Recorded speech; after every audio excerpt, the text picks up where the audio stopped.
Depuis le krach financier de 2008, l'un des changements majeurs qui a eu lieu sur l'industrie de la construction de maisons a été la montée en puissance de la construction verte dans les nouvelles constructions. En 2011, le segment vert du marché représentait 17% de tous les projets de construction, avec un impact économique de 17 milliards d'euros. En 2013, ce chiffre est passé à 87 millions d'euros. Les bâtiments verts, également connus sous le nom de bâtiments durables, sont conçus pour intégrer des processus et des matériaux de construction qui sont efficaces en termes de ressources et d'énergie.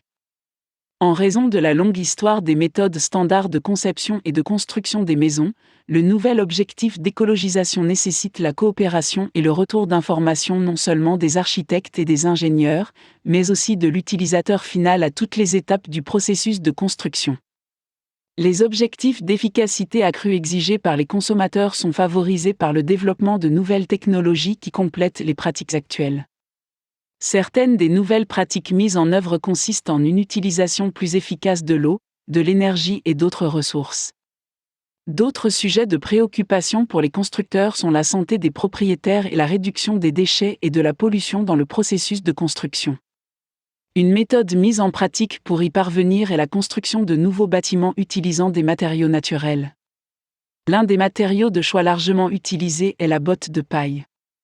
La paille est un matériau largement disponible et d'un prix modeste. Si vous utilisez des bottes de paille comme matériau de choix pour votre maison, vous pouvez, après les avoir placées, les sceller avec du plâtre ou de l'adobe pour renforcer leur intégrité structurelle. Un autre modèle courant est le Earthship.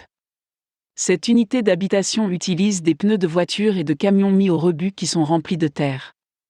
Après avoir été emballés, les pneus sont ensuite formés pour former la coque de la maison, qui peut ensuite être recouverte d'adobe ou de plâtre pour une intégrité structurelle supplémentaire.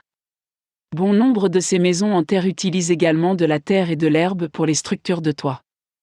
Ce type de structure met l'accent sur l'objectif écologique consistant à utiliser des ressources durables et à réduire l'impact environnemental des techniques de construction standard.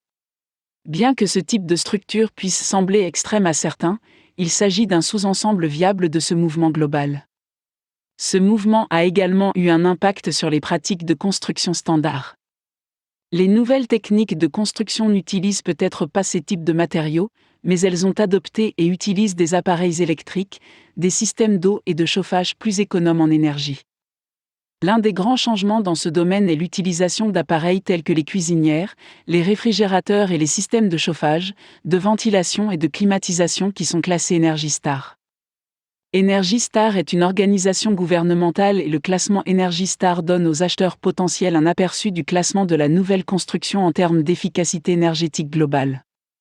Ce concept de développement durable et d'efficacité remonte non seulement à la crise financière de 2008, mais aussi à l'explosion des prix de l'énergie dans le monde. La construction écologique intègre aujourd'hui de nombreuses pratiques, techniques et innovations différentes conçues pour atteindre ces objectifs.